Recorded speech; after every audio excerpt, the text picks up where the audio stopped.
और भारत की भौगोलिक स्थिति। भारतीय अक्षांश का विस्तार कहाँ से कहाँ तक है?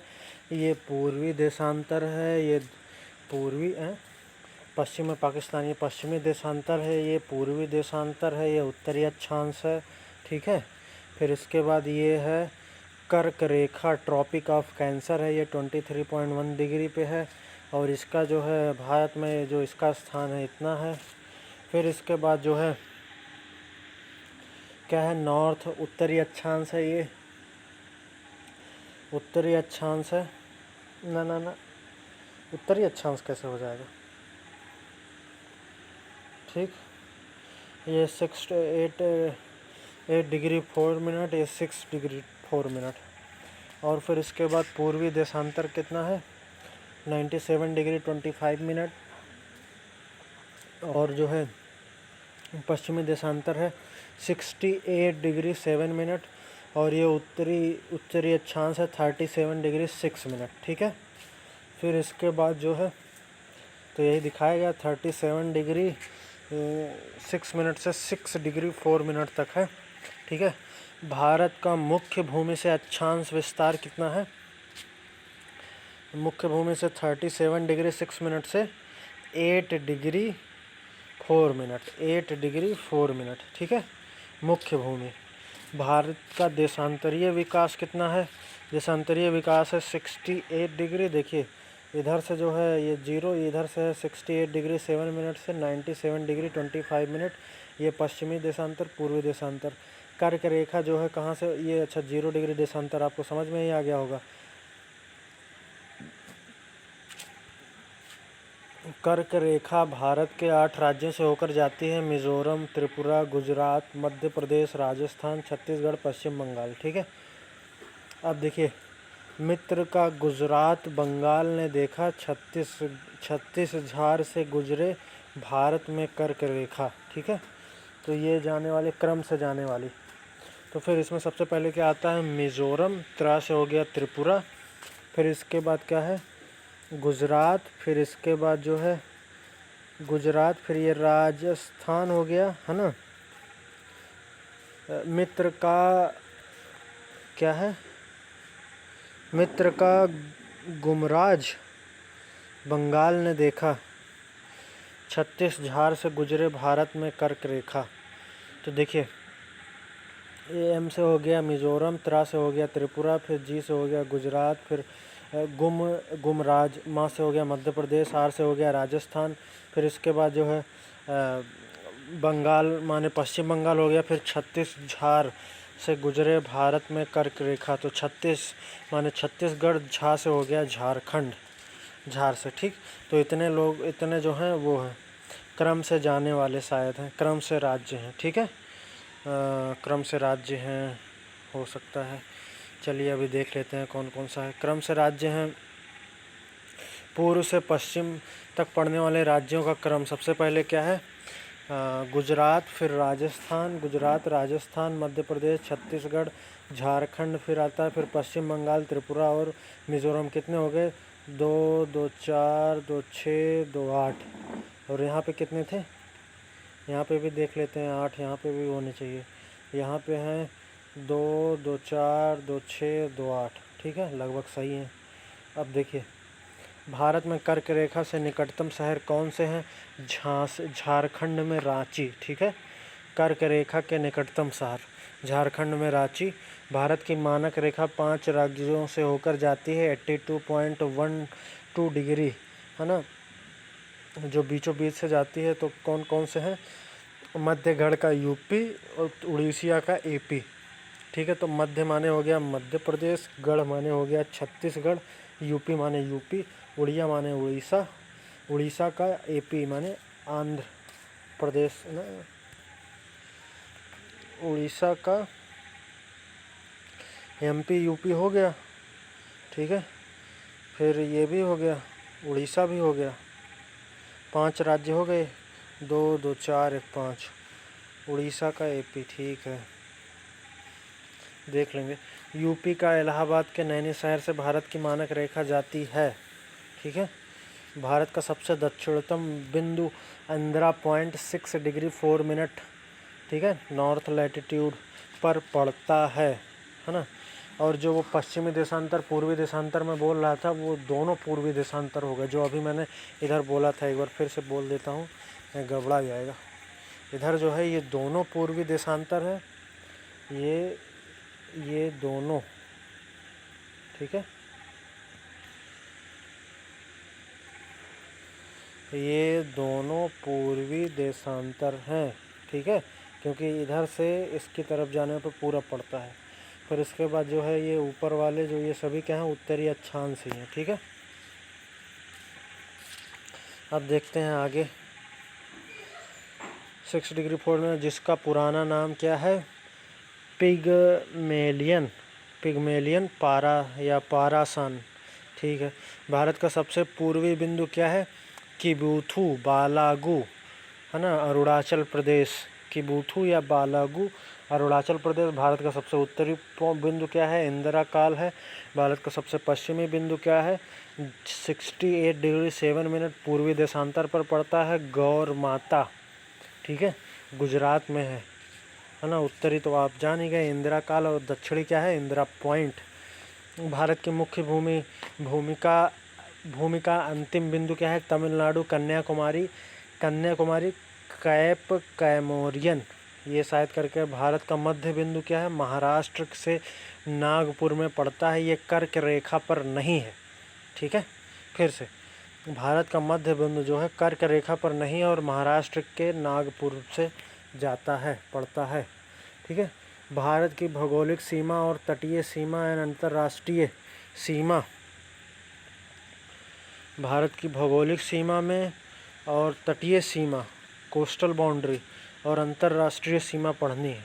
अच्छा, चलिए, भारत की सीमा, तटीय सीमा क्या है और अंतर्राष्ट्रीय सीमा। तटीय सीमा में क्या है, कोस्टल बाउंड्री। जब जमीन नदी या समुद्र की तरफ होता है तो कहा जाता है तटीय सीमा। दक्षिण भारत के कौन से राज्य समुद्री तटीय सीमा बनाते हैं, तो सबसे पहले भारत के 9 राज्य बनाते हैं, है ना। 9 राज्य कौन कौन से हैं, 3 तरफ से समुद्र से घिरा है तो कार्ड है प्रायद्वीप, पेनिसुलर। तो गुजरात इधर से है, देखिए ये गुजरात, मुंबई, अच्छा इसको बोलते हैं इधर वाले को वेस्टर्न घाट, इधर वाले को बोलते हैं ईस्टर्न घाट, ठीक। अब फिर इसके बाद क्या बचा है, इधर ये गुजरात, है ना। फिर इसके बाद जो है महाराष्ट्र, फिर इसके बाद जो है क्या है, गोवा, कर्नाटक, केरल, फिर तमिलनाडु, आंध्र प्रदेश, उड़ीसा, वेस्ट बंगाल, है ना। तो उत्तरी घाट के राज्य, उत्तरी नहीं, अच्छा दक्षिणी घाट पर 5 राज्य, दक्षिणी नहीं बाबू, पश्चिमी घाट और पूर्वी घाट। तो पश्चिमी घाट के कितने हैं, 5 है, गुजरात, महाराष्ट्र, गोवा, कर्नाटक, केरल। उत्तरी घाट में क्या है, पश्चिम बंगाल, उड़ीसा, आंध्र प्रदेश, तमिलनाडु, ठीक है ना। गोवा, कर्नाटक, केरल इधर होते हैं। 9 राज्यों में सबसे बड़ी तटीय सीमा बनाने वाला राज्य गुजरात, सबसे कम तटीय सीमा बनाने वाला राज्य गोवा, दूसरे नंबर पर सबसे बड़ी तटीय सीमा बनाने वाला राज्य आंध्र प्रदेश, ठीक है। फिर इसके बाद जो है नमक सबसे ज़्यादा किस राज्य में, नमक वाला नहीं लिखा है शायद, सबसे ज़्यादा बांग्लादेश से लगती है अपनी सीमा 4096 kilometre, China India McMahon line, ठीक है। China India McMahon line LAC, ये होता है 1962 में ये हो गया था, है ना। और POK इतना गया, है ना। और ये IOK है, इंडियन ऑक्युपाइड कश्मीर, ये LOC है 640 किलोमीटर, है ना। और ये LAC है। अब फिर उसके बाद क्या है, इंडिया पाक रेड क्लिफ लाइन, है ना। जो है इंडिया, जो चाइना वो क्या है, मैकमोहन लाइन, और इंडिया पाकिस्तान कितनी है, रेड क्लिफ लाइन। गुजरात में कच्छ के मैदान को लेकर विवाद है, जिसे सरक्रीक लाइन बोलते हैं। इंडिया अफ़गानिस्तान को बोलते हैं डूरंड लाइन, ठीक। अब फिर इसके बाद हिमालय, भौगोलिक स्थिति के आधार पर हिमालय के part, trans Himalaya, Himalaya Purvanchal, 7 sister, 7 राज्य, मेघालय, त्रिपुरा, मिज़ोरम, नागालैंड, अरुणाचल प्रदेश, ये 7 हो गए। असम, मेघालय, त्रिपुरा, मिज़ोरम, नागालैंड, ठीक। एक कम है। फिर महान हिमालय में क्या है, महान हिमालय या हिमाद्री या आंतरिक हिमालय बोलते हैं, इसे मध्य हिमालय बोलते हैं या शिवालिक बोलते हैं हिमालयन को। और ट्रांस हिमालय को इसके 3 बड़ी माउंटेन है, काराकोरम, लद्दाख, जास्कर। ठीक, तो अब देख लेते हैं। काराकोरम पर्वत श्रृंखला भारत की सबसे ऊंचाई पर स्थित पर्वत श्रृंखला है। जब काराकोरम भारत से बाहर जाते ही नाम जो पड़ जाता है इसका कैलाश पर्वत श्रृंखला, तिब्बत या चीन में। ठीक है ना, काराकोरम जैसे ही बाहर जाता है। अब काराकोरम में सबसे ऊंची चोटी है भारत की केटू गॉडविन ऑस्टिन और 1860 8611 मीटर है। भारत का सबसे बड़ा ग्लेशियर सियाचिन ग्लेशियर है ना, काराकोरम पर्वत श्रृंखला में ही मिलता है। काराकोरम में सियाचिन ग्लेशियर, वह क्षेत्र जो भारत बर्फ़ से हमेशा ढका रहता है उसे ग्लेशियर बोलते हैं। सियाचिन ग्लेशियर की लंबाई 72 से 80 किलोमीटर है। यहाँ कोई वनस्पति नहीं पाती क्योंकि -50 डिग्री से भी कम होता है। ट्रांस हिमालय सबसे ऊंचाई पर स्थित दुनिया का युद्ध स्थल है सियाचिन, और जहाँ ऑपरेशन मेघदूत चलाकर भारत पाक से जीते थे, है ना। सियाचिन चीन में कैलाश पर्वत श्रृंखला में, है ना, सबसे ऊंची पर्वत कौन है, कैलाश पर्वत, है ना। कैलाश ग्लेशियर भी वहाँ पर है, उसी के नीचे है मानसरोवर झील। कैलाश पर्वत से सिंधु नदी निकलती है। भारत से यात्रा करने के लिए मानसरोवर जाते हैं। हिमालय दबाव बल के कारण विश्व की सबसे नई मोड़दार पर्वत श्रृंखला। विश्व की 8 बड़ी चोटियाँ हिमालय पर पड़ती हैं। ठीक है, 8 सबसे बड़ी चोटियाँ, 8 बड़ी चोटियाँ। पहले ट्रांस हिमालय पढ़ेंगे। ट्रांस हिमालय के 3 बड़ी माउंटेन, काराकोरम, लद्दाख, जास्कर। काराकोरम पर्वत श्रृंखला भारत की सबसे ऊंचाई पर स्थित पर्वत श्रृंखला है। काराकोरम जब तक भारत में रहती है तो काराकोरम बोलते हैं, लेकिन चीन तिब्बत में जाते ही कैलाश पर्वत श्रृंखला बोलते हैं। काराकोरम माउंटेन रेंज सबसे ऊंची चोटी काराकोरम की भारत की सबसे highest peak K two Godwin Austen 8611 kilometre. इसी रेंज में भारत का ग्लेशियर सबसे बड़ा ग्लेशियर सियाचिन ग्लेशियर। साथ ही इसमें और भी ग्लेशियर आते हैं, बियाफा, बाल्टोरा। अच्छा, ग्लेशियर वह भूभाग होता है जो बर्फ़ से घिरा रहता है। पूरी काराकोरम माउंटेन रेंज हमेशा बर्फ़ से ढकी रहती है, इसीलिए कोई वनस्पति नहीं पाई जाती। टेम्परेचर -50 डिग्री से कम है। दुनिया का सबसे ऊंचाई पर स्थित युद्ध स्थल। भारत पाक का युद्ध यहीं हुआ था, ऑपरेशन मेघदूत चलाकर जीता था। भारत के पूर्व प्रधानमंत्री मनमोहन सिंह जब यात्रा की तो इसका नाम शांति पर्वत रखना चाहा, बट नहीं रखा गया। कैलाश पर्वत को ही मानसरोवर झील है और यहीं से सिंधु नदी निकलती है। लद्दाख पर्वत श्रृंखला सभी पर्वत श्रृंखलाएं कहाँ से निकलती हैं और कहाँ पर जाती हैं, नॉर्थ वेस्ट से साउथ ईस्ट की तरफ जाती हैं, उत्तर पश्चिम से दक्षिण पूर्व की तरफ। भारत का सबसे शांत पर्यटक स्थल है लेह लद्दाख का। विश्व का सबसे ठंडा मरुस्थल कहा जाता है क्योंकि बर्फ़ ज़्यादा पाई जाती है, और विश्व का सबसे कम वर्षा जो है लद्दाख में होती है। काल्डेस्ट ठंडा मरुस्थल है ना, इसीलिए ठंडा मरुस्थल कहा जाता है। विश्व का ठंडा मरुस्थल कहा जाता है क्योंकि बर्फ़ सबसे ज़्यादा पाई जाती है और बारिश नहीं होती है। ठीक है, लेक्चर 6। अच्छा, अब क्या है लेक्चर 7, क्लास 7। हिमालय में आपने काम करने के लिए 3 नौकरों को गोद लिया। हिमालयन ने अपने काम करने के लिए महान हिमालय, आंतरिक हिमालय या हिमाद्री, मध्य हिमालय, फिर शिवालिक।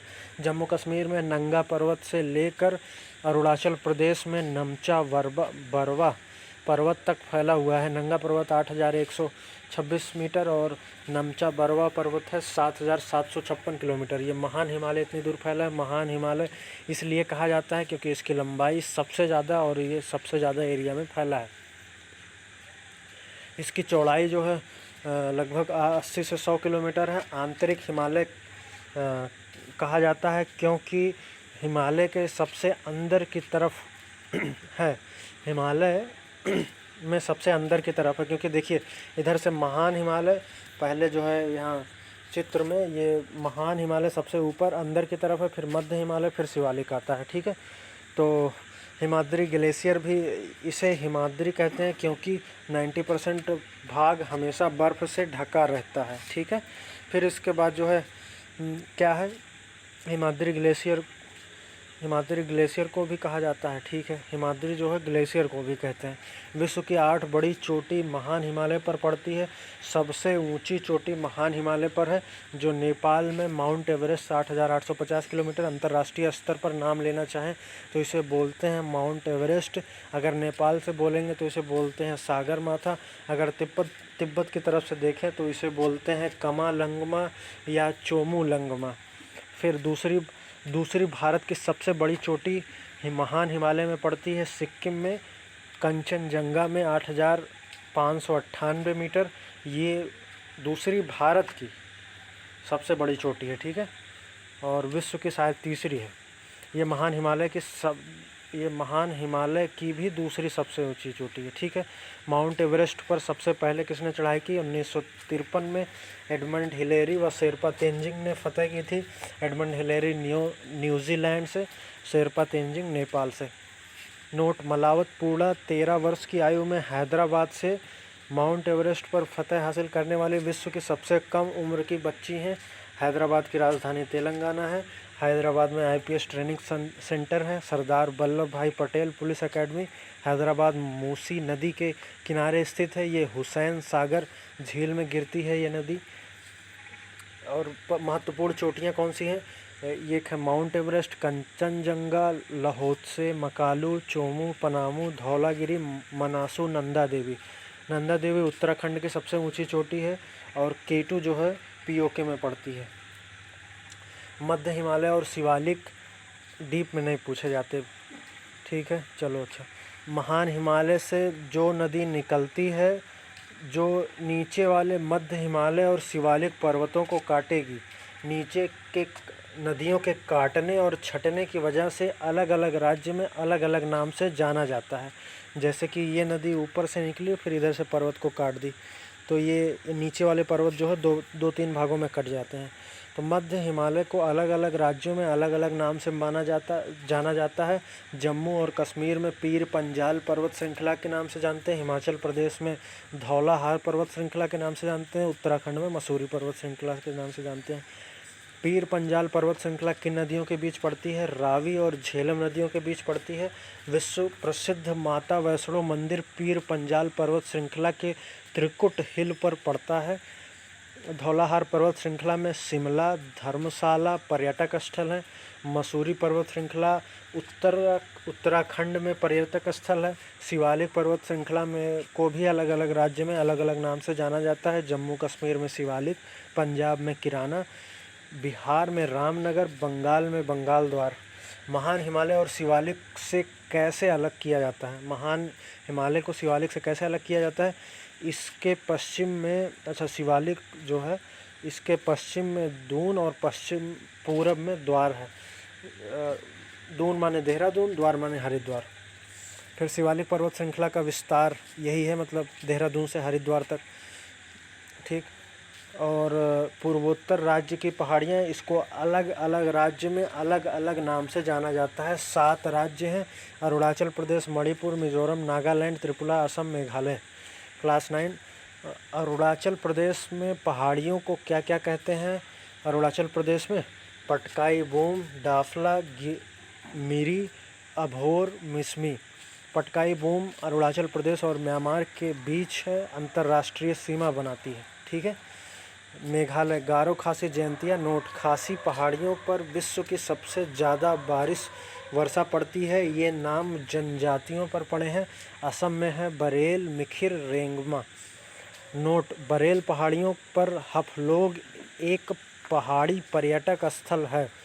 चौथा, मिजोरम में लुसाइया मिजो पहाड़ी। नोट: ब्लू माउंटेन पूर्वोत्तर की सबसे ऊंची चोटी है, ब्लू माउंटेन। दक्षिण भारत या प्रायद्वीप भारत की पहाड़ियाँ पढ़ेंगे।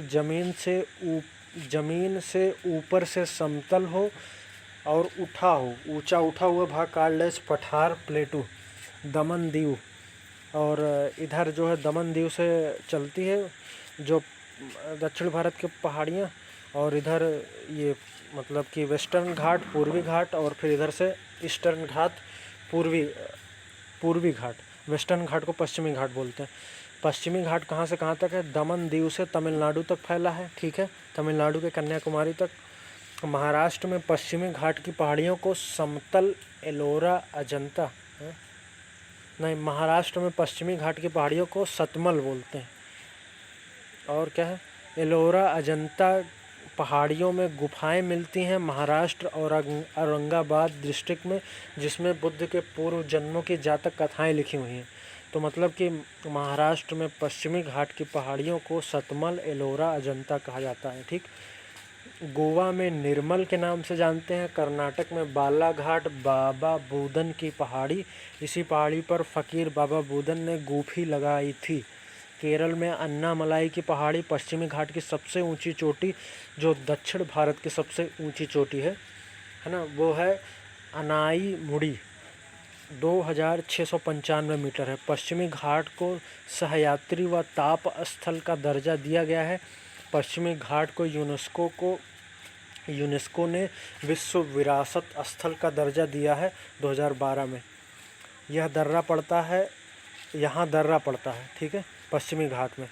बालाघाट, पालघाट पास या दर्रा ऐसा प्राकृतिक रास्ता जो 2 शहरों, 2 राज्यों, 2 नगरों, 2 देशों को जोड़ता है, ठीक है। ऐसे ही पूर्वी घाट अलग अलग राज्य में अलग अलग नाम से जाना जाता है।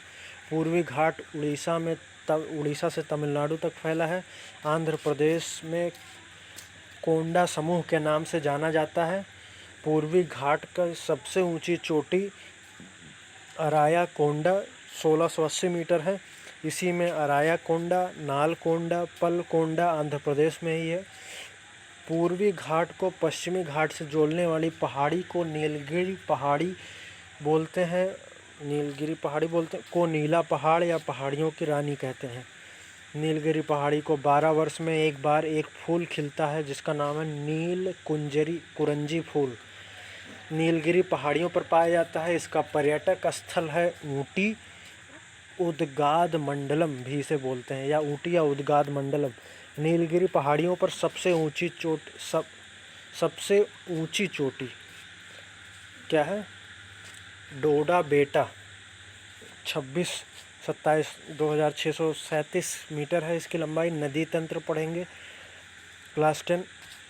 गंगा नदी गोमुख से निकलकर बंगाल की खाड़ी में गिर जाती है। उस नदी पर पड़ने वाले प्रोजेक्ट नदी की इम्पोर्टेंस, इतने सिस्टम को नदी तंत्र बोलते हैं। अपवाह तंत्र या ड्रेनेज सिस्टम, नदी जहाँ से निकलती है और जहाँ ख़त्म होती है उसके बीच में कुछ इसकी सहायक नदी होती हैं, जिसे ट्रिब्यूटरी बोलते हैं, और उस नदियों पर चलने वाला प्रोजेक्ट बांध है। तो नदी प्लस सहायक नदियों का जाल, यही बन गया अपवाह तंत्र। इसी को अपवाह तंत्र कहते हैं। कोई नदी हो और उसमें कोई और नदी आकर मिल जाए। 3 अपवाह तंत्र हैं। हिमालयन नदी, जो हिमालय के ग्लेशियर से निकलती है, इसमें कभी पानी की कमी नहीं होती है। प्रायद्वीप नदी, ये वर्षा पर आधारित नदियां हैं। दक्षिण भारत की लगभग सभी नदी वर्षा पर आधारित है। और फिर इसमें जो 3 अपवाह तंत्र कौन से? गंगा नदी अपवाह तंत्र, ब्रह्मपुत्र नदी अपवाह तंत्र, सिंधु नदी अपवाह तंत्र, इंडस ड्रेनेज सिस्टम, ठीक। फिर सहायक नदी को ट्रिब्यूटरी बोलते हैं। ब्रह्मपुत्र अपवाह तंत्र, काराकोरम माउंटेन रेंज जब तिब्बत में जाती है तो इसे कैलाश माउंटेन रेंज बोलते हैं। इसी के नीचे झील पड़ती है मानसरोवर झील। मानसरोवर झील के नीचे एक ग्लेशियर और पड़ता, जिसे चेमयुंगदुंग ग्लेशियर कहते हैं। इस ग्लेशियर से नदी निकलती है, जो तिब्बत के पठार पर बहते हुए, है ना, और तिब्बत में इसे क्या बोलते हैं? सांगपो बोलते हैं। अरुणाचल प्रदेश में बहती है और अरुणाचल प्रदेश में इसे दिहांग या देवांग के नाम से बोलते हैं। यह अरुणाचल प्रदेश में यू शेप बनाकर प्रवेश करती है, ठीक है। सिक्किम हिमालय से एक नदी, लोहित नदी, और असम में देहांग या देवांग में मिल जाती है। असम क्या है? असम में मिलने से नाम ब्रह्मपुत्र हो जाता है। अच्छा, ठीक है। तो सिक्किम हिमालय से एक नदी, लोहित नदी निकलती है। तो इधर से जो हो गया आपका, इधर से आ रहा है वो मतलब ब्रह्मपुत्र, इधर से आ रही है लोहित नदी, ये दोनों मिलती है असम में, और यहाँ से हो जाता है इसका नाम ब्रह्मपुत्र। ठीक, अब क्या है इसके बाद, असम में डिब्रूगढ़ के पास 16 किलोमीटर चौड़ी हो जाती है और माजुली द्वीप का निर्माण करती है, दुनिया के सबसे बड़े नदी द्वीप। जैसे नदी बहे और बीच में टापू बन जाए और जल स्तर बढ़ने पर भी ना डूबे और टापू के बगल से नदी बहने लगे तो उसे बोलते हैं नदी द्वीप।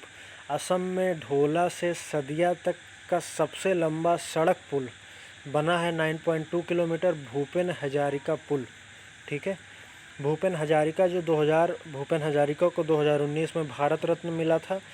पीएनबी किनको मिला था? प्रणब मुखर्जी, नानाजी देशमुख और भूपेन हजारिका को। असम के गायक हैं भूपेन हजारिका, निर्देशक थे, असमिया फिल्मों के निर्देशक थे और साहित्यकार थे। फिर इससे आगे बांग्लादेश में प्रवेश करती है, इसका नाम हो जाता है जमुना। जिस तरफ नदी बह रहा उस तरफ खड़े होकर उसका राइट हैंड और लेफ्ट हैंड, कोई भी नदी लेफ्ट हैंड से बहती तो उसे लेफ्ट हैंड सहायक नदी बोलते हैं, राइट हैंड से बढ़ती है तो राइट हैंड की सहायक नदी बोलते हैं। ब्रह्मपुत्र की सहायक नदियों में तीस्ता, मानस, लोहित, दिहांग इम्पॉर्टेंट है। इसके किनारे पर विश्व प्रसिद्ध मंदिर कामाख्या देवी मंदिर पड़ता है। ठीक है, क्लास 10 सोन इन प्लेलिस्ट। फिर नदी अपवाह तंत्र, फिर इधर से जैसे नदी की तरफ खड़े हो जाए, जिस तरफ मुंह करके जिस तरफ बह रहे उसके राइट हैंड साइड को राइट हैंड साइड सहायक नदी बोलते हैं, लेफ्ट हैंड साइड को लेफ्ट हैंड साइड सहायक नदी बोलते हैं। नदी हिमालयन प्रायद्वीपीय नदी, केवल कावेरी नदी है जो 12 मास जल रहता है प्रायद्वीपीय नदियों में। सिंधु नदी अपवाह तंत्र मानसरोवर झील से, कैलाश माउंटेन रेंज से निकलती है ना। सिंधु नदी भारत में बहते हुए पीओके में चली जाती है, आल्सो कॉल्ड एज सिंधु नदी या इंडस रिवर। लेंथ कितना है? 3200 किलोमीटर। इंडस रिवर, सिंधु नदी का विस्तार 3 देशों में है, तिब्बत, चीन, भारत और पीओके। तिब्बत भारत में 7% विस्तार है और 93% पीओके में विस्तार है, जिसकी वजह से पीओके की जीवन रेखा कहा जाता है। भारत में प्रवेश करते समय दुनिया की सबसे गहरी गार्ज खाई, क्योंकि ऊपर से गिरती है, का निर्माण करती है ना। ये किसके बारे में पढ़ रहे हैं? ये प्रायद्वीपीय नदियों के बारे में पढ़ रहे हैं। अच्छा, पता नहीं प्रायद्वीप पढ़ रहे हैं कि नहीं। ये इंडस रिवर की 5 बड़ी सहायक नदी है, तो ये इंडस रिवर पढ़ रहे हैं, है ना। सबसे बड़ी गार्ज या खाई का निर्माण करती है। चिनाब, झेलम, रावी, ब्यास, सतलज, सिंधु 6 नदियों को मिलाकर इंडस रिवर अपवाह तंत्र बनता है। इंडस रिवर जल विवाद समझौता 10 साल तक चलता रहा, विश्व बैंक के द्वारा कराया गया 1960 में, जिसमें कहा गया सिंधु, झेलम, चिनाब के 80% जल पीओके यूज करेगा, पाक यूज करेगा और 20% इंडिया यूज करेगा। रावी, सतलज, व्यास का 100% जल का उपयोग भारत करेगा। ठीक है, अब सिंधु नदी क्या है? झेलम। अब देखिए, सिंधु नदी मतलब ऐसे इधर से इसका बना है, तो सिंधु नदी के नीचे झेलम है, फिर चिनाब है, फिर रावी है, रावी में मिली है आके ब्यास, और ब्यास और इधर से आ रही है सतलज भी आके सिंधु नदी में मिल रही है। ठीक, तो झेलम के बारे में पढ़ते हैं। ठीक, झेलम प्राचीन नाम वितस्ता कश्मीर की पीर पंजाल पहाड़ियों से निकलती है। श्रीनगर इसी नदी के किनारे बसा है। झेलम इंडिया और पाक के बीच अंतर्राष्ट्रीय सीमा का काम करती है। ठीक है, ये हो गया झेलम इंडिया एंड ठीक है, पाकिस्तान के। चिनाब का अब चिनाब के बारे में पढ़ते हैं। चिनाब का प्राचीन नाम असिकनी ऋग्वेद में मिलता है। हिमालय प्रदेश में स्थित बारालाचा दर्रे से निकलती है, 2 शाखाओं में बहती है। चंद्र एक भाग को बोलते हैं, दूसरा भाग। हिमाचल प्रदेश में इसे चंद्रभागा के नाम से जाना जाता है। चिनाब इसको जम्मू कश्मीर में कहा जाता है। ठीक है, और नोट, बगली हर बांध इसी नदी पर बना है, जिस पर इंडिया पाकिस्तान का विवाद है। व्यास नदी का प्राचीन नाम विपाशा, उद्गम स्थल हिमाचल प्रदेश रोहतांग दर्रे से है। व्यास सिंधु नदी की एकमात्र सहायक नदी है जो भारत में प्रारंभ होकर यहीं पर समाप्त हो जाती है, सतलज में मिलती है जाके। ठीक है, मतलब व्यास नदी है ना, यही सतलज में ऊपर आप देखे ही होंगे व्यास नदी। अच्छा, सतलज में मिलती है, रावी में नहीं मिलती है। ठीक, अब क्या है? रावी नदी क्या है? प्राचीन नाम परुसड़ी, और हिमाचल प्रदेश के चंबा ज़िले से निकलती है। सतलज पढ़ते हैं राकस झील तिब्बत से निकलकर सिपकिला दर्रे से हिमाचल प्रदेश में प्रवेश करती है। हिमाचल प्रदेश से बहते हुए पंजाब में प्रवेश करती है। इस पर सबसे ऊंचा गुरुत्वाकर्षण बांध भाखड़ा नांगल बांध सतलज नदी पंजाब में बना है। ठीक है, सतलज नदी पर पंजाब में बना है। अब सतलज में एक जगह व्यास नदी आकर मिलती है, वो जगह कॉल्ड एज हरी, है ना। अब सतलज नदी एक जगह आकर सतलज में एक जगह व्यास नदी आकर मिलती है। ठीक, तो उसे कहते हैं हरी। अब दोनों नदियों के संगम से बिल्कुल वहीं से एक नहर निकलती है। उस स्थान को जहाँ से पानी को डाइवर्ट किया जा रहा है वहाँ डैम बनाकर शटर टाइप गेट बनाए जाते हैं, वहाँ से नहर निकालते हैं। तो उस प्रोसेस को बैराज बोलते हैं। जो जगह का नाम है, तो जगह का नाम क्या पड़ा, हरि के बैराज नामक स्थान से नहर निकलती है, जिसे इंदिरा गांधी नहर कहते हैं। भारत की सबसे बड़ी सिंचाई नहर है। इसका सबसे ज़्यादा बेनिफिट राजस्थान को होता है। सतलज की सहायक नदी स्पीति जो हिमाचल के चंबल डिस्ट्रिक्ट पहाड़ियों से निकलती है। ठीक, अब भारत के बाहर से 3 नदी निकलती है।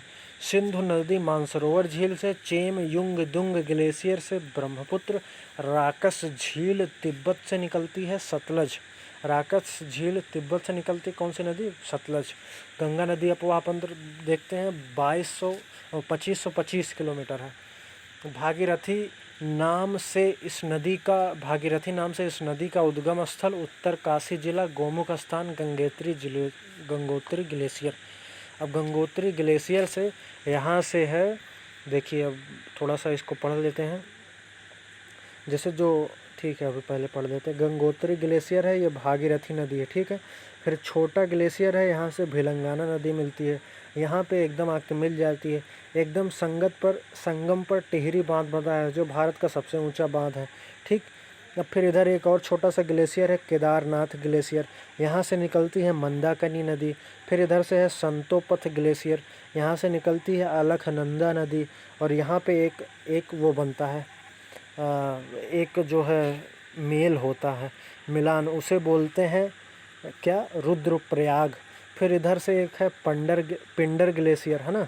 अच्छा, जो नदी बड़ी है उसी का नाम पड़ता जाता है, उसमें सहायक नदी भले ही आके मिले लेकिन उसका नाम तब भी रहता है अलकनंदा, जैसे, है ना, अलकनंदा नदी। तो पिंडर ग्लेशियर है, पिंडर ग्लेशियर से एक नदी निकलती है जिसे पिंडर नदी बोलते हैं, और ये नदी आके फिर से मिलती है। तो जहाँ पे मिलती है उसे बोलते हैं कर्णप्रयाग, है ना, कर्ण। और फिर इसके बाद एक छोटा सा ग्लेशियर फिर से है जिसे बोलते हैं धौली, कर्णप्रयाग हो गया। ठीक है, फिर इसके बाद जो है धौली गंगा एक नदी निकलती है। धौली गंगा जब मिलती है तो उन दोनों के स्थान से जो दोनों के संगम बनता है तो उसे बोलते हैं विष्णुप्रयाग। ठीक, फिर इसके बाद एक है नंद ग्लेशियर। नंद ग्लेशियर से निकलती है नंदिनी नदी, है ना। नंदिनी नदी जब अलकनंदा में जहाँ मेल होता है तो उस प्रदेश को बोलते हैं विष्णुप्रयाग, है ना। ठीक है, इतना हो गया। फिर इसके बाद जो है हाँ ठीक है, विष्णुप्रयाग जो है धौली गंगा और इससे जो मिलती है अलकनंदा से। कर्णप्रयाग क्या है, कर्णप्रयाग बनता है पिंडर ग्लेशियर और अलकनंदा के मेल से। और रुद्रप्रयाग बनता है अलकनंदा और मंदाकिनी नदी से। ठीक, फिर से अब क्या बचा है, अब इधर से आती है भागीरथी और इधर से आती है गंगा। तो दोनों का जहाँ होता है, दोनों का जो जहाँ पे मेल होता है ना, तो उसे बोलते हैं क्या। अब पहले अलकनंदा और नंदिनी नदी का देख लेते हैं। अलकनंदा और नंदिनी नदी का जो मेल से बनता है इसे शायद मंद या कुछ प्रयाग बोलते हैं, है ना, मंद प्रयाग शायद बोलते होंगे। फिर इसके बाद जो है, ठीक है, अब फिर इसके बाद जो है अब और आगे बढ़ती है नदी। फिर इसके बाद जो है अलकनंदा और जो है जहाँ पे और भागीरथी मिलती है उसे बोल देते हैं देवप्रयाग। यहाँ से नाम गंगा हो जाता है इसका। ठीक है, यहाँ से नाम गंगा हो जाता है। इसके बाद ऋषिकेश हरिद्वार होते हुए बिजनौर ज़िले से यूपी में प्रवेश करती है। बिहार वेस्ट बंगाल में जब पहुँचती है, जहाँ जहाँ नदी मिलती है उसे प्रयाग बोलते हैं। पश्चिम बंगाल में गंगा नदी दो भागों में बँट जाती है। पश्चिम बांग्लादेश में जाती है तो उसे हुगली नदी बोलते हैं, और पश्चिम बंगाल में जाती है तो जिसे भागीरथी कहते हैं, जो कलकत्ता के बे ऑफ बंगाल में जाती है। ठीक है, तो अब ध्यान से देखते हैं इसको क्या बोलते हैं। देखिए, ये है हुगली नदी, है ना, ये हुगली नदी है ना, जो पहुंच चुकी है उसमें। ठीक, और फिर जो भारत में है ना, इसको बोलते हैं भागीरथी नदी। हुगली नदी बांग्लादेश में इंटर करती है तो इसे पद्मा के नाम से जानते हैं। तो इधर जो है पद्मा, फिर इधर जब जमुना ब्रह्मपुत्र नदी पद्मा से मिलती है तो नाम मेघना हो जाता है और सुंदरवन का डेल्टा निर्माण करता है। ये दोनों जब मिलते हैं तो यहाँ पे सुंदरवन का डेल्टा बन जाता है। विश्व का सबसे बड़ा डेल्टा भी बोलते हैं इसे। गंगा नदी का उद्गम गंगोत्री ग्लेशियर गोमुख स्थान से होता है। भारत की सबसे बड़ी नदी है। ठीक है, 2010 में इसे राष्ट्रीय नदी का नाम दर्जा दिया गया। नोट करके लिखें इसे। गंगा नदी विश्व की सबसे बड़े डेल्टा का निर्माण करती है, सुंदरवन का डेल्टा। गंगा नदी में सुसु नाम अंधी डॉल्फिन पाई जाती है, जिसे राष्ट्रीय जलजीव घोषित किया गया है। जब नदी ज़्यादा मात्रा में मिट्टी और कटान लेकर समुद्र में गिर रही होती है तो इस मिट्टी को तटीय मैदान पर छोड़ने लगती है और समुद्र की तरफ लहरें रोकती हैं। ठीक है, तरफ से लहरें रोकती हैं और टापू द्वीप बन जाता है। ये दलदलीय क्षेत्र होता है। ये मिट्टी और गाद से बना क्षेत्र होता है जिसे डेल्टा बोलते हैं। कुछ नदी ज्वार नदमुख स्योरी बनाती हैं, है ना। जो नदी चट्टानों से होकर बहती हैं उसमें मिट्टी की कमी होती है, उसमें पथरीले कंक्रीट वाले भाग से होकर बहती हैं जिसमें रेत के कण पत्थर कंकड़ पाए जाते हैं। तो नदी जहाँ पर समुद्र में जाकर गिरती है, जिस मैदानी भाग का निर्माण करती है ना, तो उन जिस मैदानी भाग का निर्माण करती है उसे स्योरी ज्वार नदमुख कहते हैं। गंगा नदी की सहायक नदियाँ, है ना। गंगा नदी रामगंगा के सहायक नदियाँ कौन सी है? राम गंगा, गोमती, काली नदी, कोसी, घाघरा, गंडक। कोसी नदी सबसे अधिक पथ परिवर्तन करने वाली नदी है। बिहार की शोक नदी कही जाती है। गोमती नदी, इस नदी के किनारे लखनऊ नगर बसा है। बागों का शहर, नवाबों का शहर कहते हैं। और गोमती नदी गोमत ताल पीलीभीत उत्तर प्रदेश से निकलती है। यह एकमात्र गंगा की सहायक नदी है जो मैदानी स्थल से निकलकर मैदानी भाग में मिल जाती है ना। मैदानी भाग में ही गंगा में मिल जाती है। गंगा की RHS मतलब राइट हैंड साइड की नदी कौन सी है सहायक नदी? गंगा, यमुना, सोन दामोदर। और यमुना नदी क्या है? 1370 किलोमीटर बंदर पूंछ चोटी यमुनोत्री ग्लेशियर से उत्तराखंड से निकलकर उत्तर प्रदेश में बहते हुए गंगा में मिल जाती है। दिल्ली यमुना नदी के किनारे बसा है। यमुना की सहायक नदी चंबल, सिंधु, बेतवा, केन। चंबल मध्य प्रदेश MP से विंध्याचल पर्वत श्रृंखला से निकलती है। चंबल नदी का विस्तार UP, MP, राजस्थान में है। चंबल नदी बीहड़ का निर्माण करती है। रेत के टीलों, रेत के टापू बोलते हैं बीहड़ को। चंबल नदी यह स्थान बदलती है चंबल नदी और रेत को छोड़कर टीलों के रूप में जाती है। बेतवा नदी, इस नदी पर UP और MP सरकार द्वारा संयुक्त राजघाट नदी परियोजना चलाई जा रही है। सोन नदी अमरकंटक पहाड़ी जबलपुर मध्य प्रदेश से निकलती है, पटना के पास गंगा में मिल जाती है। दामोदर नदी, यह नदी छोटे नागपुर के पठार से निकलकर हुगली में मिल जाती है ना। छोटे नागपुर के पठार यानी झारखंड से निकलकर हुगली में मिल जाती है। दामोदर नदी झारखंड के कोयला घाटी क्षेत्र से निकलती है। कई कारखाने हैं जहाँ पे जिससे जाम होकर चलती है, इसीलिए इसे जैविक मरुस्थल या कालडस प्रदूषित नदी या बंगाल का दुख कहा जाता है। प्रायद्वीपीय भारत की नदी, पहाड़ी नदी, है ना। तो पहाड़ी, ये सब पहाड़ हैं। कुछ नदी बंगाल की खाड़ी बीओबी में गिरती है या बंगाल, कुछ नदी अरब सागर में गिरती है या अच्छा बीओबी यहाँ पे है, अरब सागर यहाँ पे है, आप देख ही रहे होंगे। फिर इसके बाद जो है पश्चिमी घाट की नदियाँ,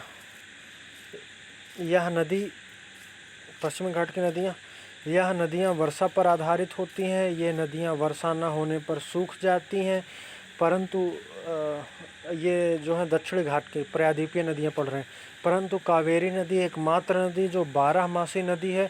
दक्षिण भारत की नदी जो अरब सागर में गिरती है वो स्योरी ज्वार नदमुख का निर्माण करती है। इसमें अरब सागर में गिरने वाली नदियाँ ये चट्टानों से होकर जाती हैं। नर्मदा, ताप्ती, माही, पेरियार नदी ही बस एकमात्र नदी जो ना तो डेल्टा बनाती है ना एस्योरी बनाती है, और बाकी नर्मदा, ताप्ती, माही ये तीनों एस्योरी बनाती हैं। जो नदी बंगाल की खाड़ी में गिरती है वो डेल्टा बनाती है, और जो है ये नदी मिट्टी या गाद लेकर बहती है ड्यू टू विच डेल्टा बनाती है। अब बंगाल की खाड़ी में गिरने वाली नदियां देखेंगे। गोदावरी नदी, ठीक है, 1465 किलोमीटर लंबाई है। गंगा के पश्चात भारत की दूसरी सबसे बड़ी नदी है और दक्षिण भारत की सबसे बड़ी नदी है। इसी कारण इसे वृद्ध गंगा, दक्षिण भारत की गंगा कहा जाता है। इस नदी का उद्गम स्थल त्र्यंबक पहाड़ी, नासिक, महाराष्ट्र से है। वहां से होते हुए आंध्र प्रदेश में प्रवाहित होकर बंगाल की खाड़ी में समा जाती है। प्रमुख सहायक नदी इंद्रावती, प्राणहित, मानेर, सबरी, मंजरा नदी, माहेत। इस नदी पर, मंजरा नदी पर निजाम सागर बांध स्थित है। महानदी अब पढ़ते हैं 858 किलोमीटर। इस नदी का उद्गम स्थल धमतरी छत्तीसगढ़ से है। उड़ीसा राज्य में बहते हुए बंगाल की खाड़ी में समा जाती है। उड़ीसा के कटक नगर इसी नदी के किनारे पर बसा हुआ है। उड़ीसा में महानदी पर विश्व का सबसे लंबा बांध हीराकुंड बांध संबलपुर उड़ीसा में है। 4800 मीटर लंबा है। महानदी की सहायक नदी हडसो, तेल, ओंग है। कृष्णा नदी 1400 किलोमीटर है। उद्गम महाराष्ट्र महाबलेश्वर पहाड़ी से। कृष्णा नदी की सहायक नदी है ना, कृष्णा नदी की सहायक नदी। आरएचएस की जो नदी है मानेर, मूसी, भीमा। मूसी नदी के किनारे हैदराबाद बसा है। ये फिर हुसैन सागर झील में जाकर मिल जाती है, ठीक है। तो यहाँ से आप फिगर में देख रहे होंगे कि नर्मदा, माही और ताप्ती जो ऊपर से हैं वो बंगाल की खाड़ी में जाती हैं, ठीक है। पेरियार भी अरब सागर में जाती हैं, अरब सागर में जाती हैं, है ना। बंगाल की तरफ बंगाल की खाड़ी रहेगी, ठीक। तो अरब सागर में नर्मदा, ताप्ती, माही, पेरियार जाती है। और कृष्णा नदी है ना, कृष्णा नदी की तरफ मुँह करके खड़े हो गए तो इधर से लेफ़्ट की तरफ लेफ़्ट हैंड साइड, राइट की तरफ राइट हैंड साइड, है ना। हैदराबाद में 4 मीनार है जो इस समय आंध्र प्रदेश और तेलंगाना की राजधानी है। आंध्र प्रदेश की राजधानी अमरावती बन गई है 20 साल बाद, या 2020 से कार्यरत होगी, कुछ होगा ऐसे ही। हैदराबाद में आईपीएस ट्रेनिंग सेंटर है। सरदार वल्लभ भाई पटेल पुलिस एकेडमी। कृष्णा नदी की LHS की लेफ्ट हैंड साइड की सहायक नदी क्या है? घाट प्रभा, माल प्रभा, दूध गंगा, पंचगंगा, तुंगभद्र, कोयना, ठीक। कोयना नदी को महाराष्ट्र की जीवन रेखा कहा जाता है। तुंगभद्र नदी के किनारे पर विजयनगर साम्राज्य की स्थापना हुई है। इसकी स्थापना हरिहर और बुक्का 2 भाइयों ने की थी 1336 ईस्वी में। वर्तमान में विजयनगर में कर्नाटक का नाम जो है कर्नाटक का हम्पी नगर है। कृष्णा नदी जल विवाद महाराष्ट्र, कर्नाटक, तेलंगाना, आंध्र प्रदेश के बीच है। कावेरी नदी 805 मीटर। इस नदी का उद्गम स्थल ब्रह्मगिरी पहाड़ी, कुर्ग जिले, कर्नाटक से होता है। यह नदी 3 बार 2 धाराओं में विभक्त होकर फिर से मिल जाती है। जो नदी के बीच में टापू बनने से विभक्त होती है और फिर मिल जाती है तो इसे गुम्फित नदी कहा जाता है। यह नदी 3 नदी द्वीपों का निर्माण करती है। श्रीरंगम, श्रीरंगपट्टम, शिव समुद्रम 12 मासी बहती है। ऐसी एकमात्र नदी है। सहायक नदी कबिनी, हेमवती, भवनी, अमरावती। अमरावती नदी के किनारे आंध्र प्रदेश की राजधानी अमरावती है। कावेरी नदी पर 2 बांध हैं। कृष्णा राजा सागर बांध, है ना, और मेट्टूर बांध। कृष्णा राजा सागर बांध कर्नाटक में, मेट्टूर बांध तमिलनाडु में। कावेरी नदी को भी लेकर जल विवाद है, कर्नाटक, तमिलनाडु, पुडुचेरी में। ये सभी बंगाल की खाड़ी में गिरती हैं। अरब सागर में गिरने वाली नदी नर्मदा, ताप्ती, माही, पेरियार, नर्मदा नदी। इस नदी का उपनाम रेवा है ना। और बंगाल की खाड़ी में गिरने वाली नदी क्या है? गोदावरी, कृष्णा, कावेरी, महानदी। नर्मदा नदी क्या है? इस नदी का उपनाम रेवा है नर्मदा नदी का। और नर्मदा नदी की लंबाई 1312 किलोमीटर है। अमरकंटक पहाड़ी इस नदी का अमरकंटक कह रहा हूँ, गलत, अच्छा अमरकंटक सही है। इस नदी का उद्गम स्थल जबलपुर, मध्य प्रदेश, अमरकंटक पहाड़ी से है। यह नदी भ्रंश घाटी से होकर बहती है, रिफ्ट वैली, है ना, बिकॉज दो पहाड़ियों के बीच से होकर बहती है ना। विंध्याचल माउंटेन रेंज और सतपुड़ा माउंटेन रेंज, ठीक है, शायद बीच से। जो नदी डेल्टा नहीं बनाती, ये एस्यूरी का निर्माण करती है ना। नर्मदा को मध्य प्रदेश की जीवन रेखा कहा जाता है। मध्य प्रदेश को सोया प्रदेश या नदियों का मायका कहा जाता है, बिकॉज बहुत नदियां यहाँ से बहती हैं, है ना। मध्य प्रदेश को करंट क्या है? नर्मदा नदी के साधु वेटका द्वीप पर स्टैच्यू ऑफ यूनिटी विश्व की सबसे ऊंची प्रतिमा, है ना। साधु वेटका द्वीप पर सबसे ऊंची प्रतिमा सरदार वल्लभ भाई पटेल की मूर्ति बनी है ना, साधु वेटका पे, जिनके जन्म दिवस पर 31 अक्टूबर को एकता दिवस मनाया जाता है। इसी दिन नया केंद्र शासित प्रदेश बनाया गया, है ना। 182 मीटर डिज़ाइन रामवी सुतार जी थे। 182 मीटर मतलब लंबाई है उसकी। नर्मदा नदी एक प्रसिद्ध वाटरफॉल जलप्रपात का निर्माण करती है। भेड़ाघाट के नज़दीक जबलपुर एमपी में धुआंधार जलप्रपात बनाती है ना नर्मदा नदी, है ना।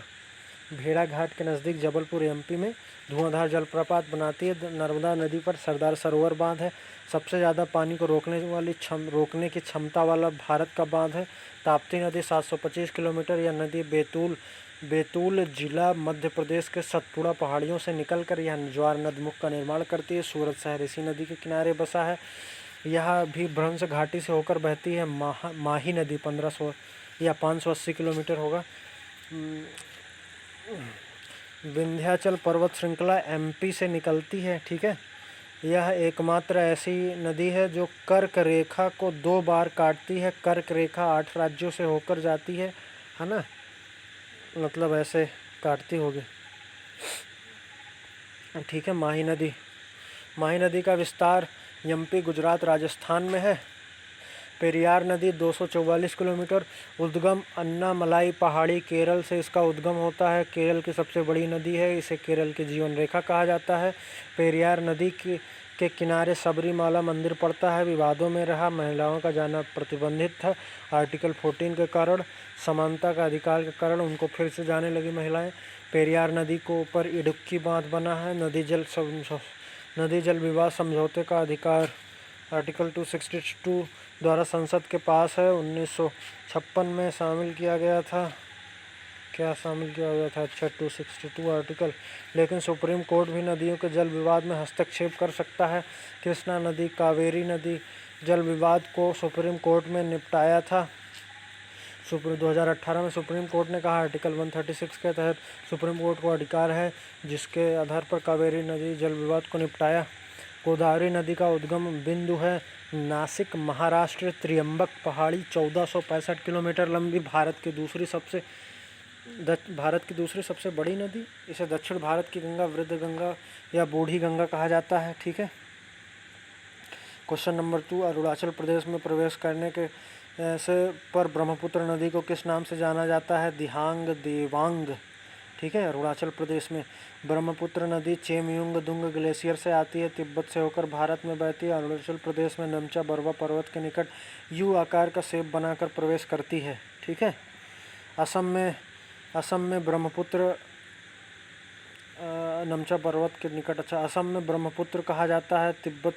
जब तिब्बत से निकलती वहाँ सांगपो कहा जाता है, वैसे सांगपो, बोलते हैं त साइलेंट है। गंगा में दक्षिण की ओर से मिलने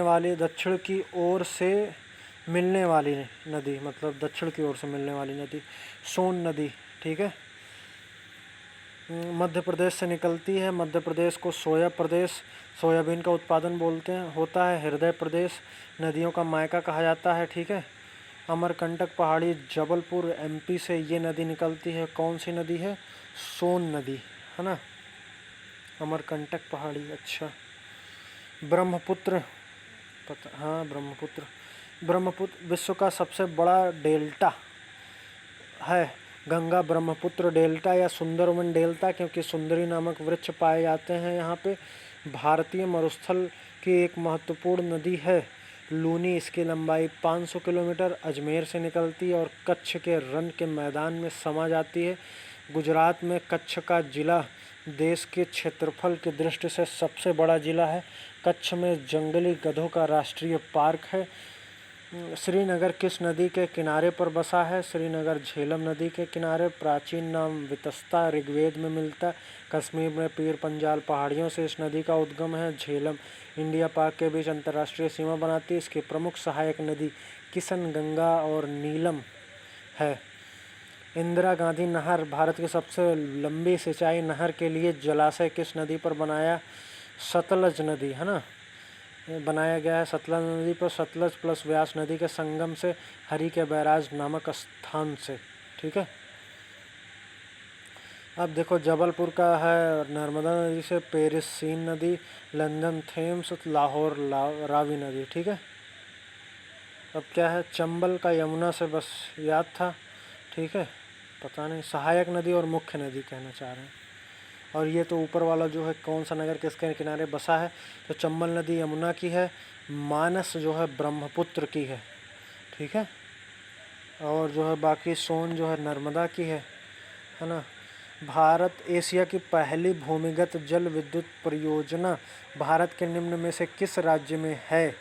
जम्मू और कश्मीर में है। गिरना परियोजना कहाँ है? महाराष्ट्र में। फरक्का बांध का निर्माण किस लिए किया गया है? कोलकाता बंदरगाह की सुरक्षा के लिए।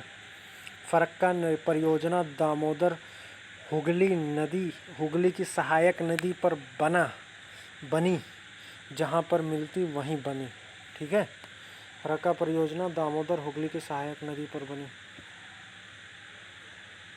है ना। कामा हुगली की सहायक नदी पर बनी, है ना, हुगली की सहायक नदी पर बनी, ठीक है। कलकत्ता बंदरगाह हुगली नदी पर बसा है। गंगा नदी पर पश्चिम बंगाल में फरक्का परियोजना बनी है। हीराकुंड बांध किस नदी पर बना है? हीराकुंड बांध महानदी धमतरी छत्तीसगढ़ से उद्गम है। इसका 805 किलोमीटर लंबी लंबाई है। विश्व का सबसे ऊंचा बांध जो है ये है, और यह संबलपुर उड़ीसा में पड़ता है। हीराकुंड बांध 4800 मीटर है। भारत का सबसे ऊंचा बहुउद्देशीय बांध कौन सा है? रावी नदी पर है। पुराना नाम रावी का परुसड़ी, और इसका आंसर जो है सबसे ऊंचा बहुउद्देशीय बांध देश का है रणजीत सागर या थरीन बांध है। और फिर रावी नदी जो है चंबा डिस्ट्रिक्ट हिमाचल प्रदेश से निकलती है, ठीक है। रणजीत सागर बांध या थरीन बांध बोलते हैं। फिर इसके बाद भारत के जलप्रपात वाटरफॉल देखते हैं। नदी जल लेकर आगे बढ़ रही, लेकिन उसका क्षेत्र ऊबड़ खाबड़ है, ऊंचा नीचा उत्खतित है।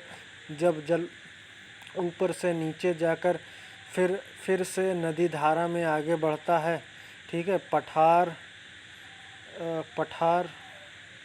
क्या है? मतलब नीचे गिर रहा है, यही फिर से उछल रहा होगा, फिर से नीचे गिर रहा होगा। जब वाटर ऊपर से नीचे की तरफ गिरता होता कार्डलेस झरना वाटरफॉल। जलप्रपात नदी स्थान। जलप्रपात है जोग या गेरसप्पा या महात्मा गांधी नदी। शरावती नदी कर्नाटक में है। कुंचिकला बराह नदी सिमोला जिला कर्नाटक। चित्रकूट इंद्रावती नदी पर बना है और जिला है छत्तीसगढ़, है ना। तीर्थगढ़ जलप्रपात कंगेर नदी छत्तीसगढ़ में है। लंक सियांग या हाथी जलप्रपात किन्सी नदी मेघालय में है। नोहकालिकाई या स्वीट फॉल या बाज खासी पहाड़ियाँ मेघालय में। कुछ जलप्रपात नदी से नहीं बनते। झील का पानी अगर ऊपर से नीचे की ओर गिरे, पहाड़ पर बारिश होने से जल इकट्ठा होता फिर नीचे गिरे, कॉल्ड एज जलप्रपात। जलप्रपात नदी स्थान तो वेन या कपिल धारा नर्मदा मध्य प्रदेश। धुआंधार जलप्रपात नर्मदा नदी भेड़ाघाट जबलपुर मध्य प्रदेश। शिव समुद्रम कावेरी नदी तमिलनाडु कर्नाटक के बॉर्डर पर, तमिलनाडु कर्नाटक के बॉर्डर पर है। और है क्या है, चुलिया जलप्रपात या पुनासा जलप्रपात चंबल नदी पर है, मध्य प्रदेश राजस्थान। ठीक है, फिर इसके बाद है बिहार झारखंड जलप्रपात, ये टोंस नदी पर बना है, झारखंड। संगमरमर मधुमक्खी जलप्रपात जो है नर्मदा नदी पर मध्य प्रदेश में। हुंडरू स्वर्ण रेखा दूध सागर मांडवी गोवा में बना है। टाइगर जलप्रपात गोदावरी नदी महाराष्ट्र में है। केम्प्टी फॉल, केम्प्टी फॉल क्या है, उत्तराखंड में है। भारत की सबसे ऊंची धारा में गिरने वाला, देखें और कहीं सब नाम है। भारत की सबसे ऊंची सीधी धारा में गिरने वाला झरना महात्मा गांधी जोग गेरसप्पा। चौड़ाई के आधार पर भारत का सबसे बड़ा जलप्रपात इसी को कहा जाता है। भारत की सबसे ऊंची सीधी धारा में गिरने वाला जलप्रपात है। भारत का सबसे ऊंचा झरना कुंचिकला कर्नाटक में 455 किलोमीटर 555 मीटर है ऊंचा। चित्रकूट जलप्रपात जिसे भारत का नियाग्रा जलप्रपात कॉल्ड एज नियाग्रा जलप्रपात विश्व प्रसिद्ध यूएसए और कनाडा के बॉर्डर पर पड़ता है ना, जिसे भारत का नियाग्रा जलप्रपात कहते हैं। विश्व का सबसे सुंदर जलप्रपात कहा जाता है। नियाग्रा जलप्रपात विश्व प्रसिद्ध यूएसए कनाडा के बॉर्डर पर पड़ता है, मतलब चित्रकूट को सुंदर जलप्रपात माना गया है।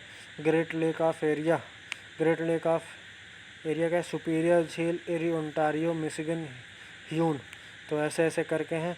जब एरी झील का जल ओंटारियो में गिरता है तो विश्व प्रसिद्ध जलप्रपात नियाग्रा बनता है। मतलब एक का जो है पानी दूसरे झील में गिरता है, दूसरे का तीसरे में, ऐसे कुछ करके बनाया गया है। विश्व का सबसे अधिक ऊंचाई पर स्थित जलप्रपात एंजिल वेनेजुएला। विश्व का सबसे बड़ा जलप्रपात विक्टोरिया जलप्रपात जाम्बेजी नदी अफ्रीका। बहुउद्देशीय नदी परियोजना मल्टीपर्पज प्रोजेक्ट। जब बरसात होती है, बरसात के समय में बाढ़ आती है, ये क्षेत्र में नुकसान पहुंचाती, तो इस पर डैम बना दिया, बांध बना दिया, तो वहाँ झील बनती जो मानव द्वारा निर्मित ये कृत्रिम झील बनती। पानी आगे ही तब उतना ही छोड़ा जाएगा जितने की ज़रूरत है। जब पानी रोक दिया जाएगा तो क्यों ना बिजली बनाई जाए। जब बरसात में पानी कहीं कम है तो सिंचाई की आवश्यकता भी है, पीने का शुद्ध जल भी बना सकते। अब न एक ही परियोजना के कई पर्पज होते हैं। कार्डेस बहुउद्देशीय परियोजना ब्रिटिश राज में सर्वप्रथम दार्जिलिंग पश्चिम बंगाल में जल विद्युत परियोजना शुरू हुई। यह ज़्यादा सफल नहीं हो पाई। दार्जिलिंग पश्चिम बंगाल की एकमात्र पर्यटक स्थल है। दार्जिलिंग रेलवे स्टेशन को यूनेस्को को विश्व धरोहर में शामिल किया गया है। दार्जिलिंग चाय उत्पादन के लिए प्रसिद्ध है। सही तरीके से जल विद्युत परियोजना शिव समुद्रम कर्नाटक कावेरी नदी पर विधिवत शुरू हुआ था। शिव समुद्रम श्रीरंगम कावेरी नदी पर नदी द्वीप है। कावेरी नदी ब्रह्मगिरी पहाड़ी कर्नाटक से निकलती है। जवाहरलाल नेहरू ने गर्व से इन बांधों को आधुनिक भारत का मंदिर कहा था। ठीक है, अब परियोजना फिर राज्य कौन कौन से हैं। ठीक है, तो रतले चिनाब पर है ना, फिर किशनगंगा, तुलबुल, दुलहस्ती, सलाल, ये तुलबुल ये भी चिनाब पे हैं शायद। जम्मू कश्मीर में है, राज्य में पड़ते हैं। फरक्का गंगा नदी पर। मयूरकाशी दामोदर नदी घाटी योजना दामोदर नदी पर पश्चिम बंगाल में है। रणजीत सागर या थ्रीन बांध है रावी नदी पर, पंजाब में पड़ता है। नागल जो है सतलज नदी पर, फिर इसके बाद ये भी पंजाब में है। मुल्ला पेरियार इडुक्की, ये दोनों पेरियार नदी पर हैं। केरल में है सबरीगिरी, पेरियार नदी की सहायक नदी सबरीगिरी पर बना है, ये भी केरल में है। फिर इसके बाद जो है पापनासम पुकेरा, अच्छा मेट्टूर बांध, ये भी कावेरी नदी पर है और तमिलनाडु में है पापनासम पुकेरा मेट्टूर बांध। हीराकुंड बांध बेला मेला महानदी दोनों पर बने हैं। उड़ीसा में है इंदिरा गांधी ओमकेश्वर गांधी सागर, ये तीनों जो हैं मध्य प्रदेश में है। सरदार सरोवर बांध जो है नर्मदा नदी पर है। काकापाट उकई, ये तीनों जो हैं सरदार सरोवर बांध काकापाट उकई गुजरात में है। सरदार सरोवर परियोजना कौन कौन से राज्य लाभान्वित होते हैं? राजस्थान, एमपी, गुजरात, महाराष्ट्र। पेरियार नदी केरल की जीवन रेखा है। दामोदर नदी हुगली नदी की सहायक नदी है। जैविक मरुस्थल कहा जाता है ना दामोदर नदी को। हुगली नदी को कहा जाता है, पता नहीं, वेरीफाई करें प्रीवियस से, शायद कहा जाता होगा। अच्छा, अब पता नहीं क्या कहा जाता। भाखड़ा नांगल बांध अलग अलग है क्योंकि एक ही जल विद्युत परियोजना भाखड़ा नांगल जल विद्युत परियोजना दोनों बनाया गया है। ग्रेविटेशनल फोर्स के द्वारा रोके गए बांध हैं, है ना, दोनों बनाए गए हैं। भाखड़ा नांगल बांध अलग अलग है, ठीक है, लेकिन एक ही जल विद्युत परियोजना भाखड़ा नांगल जल विद्युत परियोजना के अंतर्गत दोनों को बनाया गया है, ठीक है। जायकवाड़ी कोयना ऊपरी गंगा पेनगंगा, ये महाराष्ट्र में है। कोयना नदी महाराष्ट्र की जीवन रेखा जो कृष्णा नदी की सहायक नदी है। टिहरी भागीरथी पर बना है। रामगंगा फिर है, ये उत्तराखंड में। रामगंगा गंगा नदी की सहायक नदी है। भारत की सबसे ऊंचाई पर स्थित बांध टिहरी बांध 261 मीटर, है ना। टिहरी बांध भागीरथी और भेलंगाना नदी के संगम पर, है ना, है क्या है, पीरो गढ़वाल उत्तराखंड में बना है, पता नहीं, उत्तराखंड में बना है, ठीक है। नाफता झकरी कौल, है ना, प्रोनाउंसिएशन में शायद कुछ गलती हो। नाफता झकरी कौल भाखड़ा, ये हिमाचल प्रदेश में। भाखड़ा नांगल परियोजना ग्रेविटेशनल के आधार पर सबसे बड़ा बांध है। यह तीनों जल विद्युत परियोजना सतलज नदी पर बनी। भाखड़ा का स्थान अलग, नांगल का स्थान अलग है ना। चमेरा पोंग किस नदी पर है? पीसीएस में आया था, हिमाचल नदी पर, पीसीएस में, लोअर पीसीएस में आया था चमेरा। अच्छा, चमेरा पोंग हिमाचल में प्रदेश में है। नागार्जुन श्रीशैलम निजाम सागर मंजरा नदी तेलंगाना में है। तेलंगाना का गठन 2 जून 2014 को हुआ है, जिसका राजधानी हैदराबाद है। आंध्र प्रदेश की राजधानी अमरावती है। घाट प्रभा मालप्रभा कर्नाटक में है। ये कृष्णा नदी की सहायक नदी है। घाट प्रभा मालप्रभा दूध गंगा पंचगंगा, ठीक। अलमाटी बांध क्या है? कर्नाटक में है। रिहंद नदी पर बना। झील का नाम जिस पर बना गोविंद बल्लभ पंत उत्तर प्रदेश सोनभद्र। भारत और बांग्लादेश के बीच विवादित नदी बांध तीस्ता नदी बांध तिपई मुख्य बांध बराक नदी। भारत बांग्लादेश के बीच समझौता हुआ। अब 100वां संविधान संशोधन 2015 में किया गया। ट्रिब्यूटरी ऑफ ब्रह्मपुत्र किसे बोलते हैं? बराक नदी। तीस्ता नदी बांध तिपाई मुख्य बांध। फिर भारत और भूटान के सहयोग निर्मित आपसी बांध पुनात संगछू, फिर कामा करके एक ही नाम है ये दोनों। खोलांगछू, दंगाछू, जल ढाका, चुखा,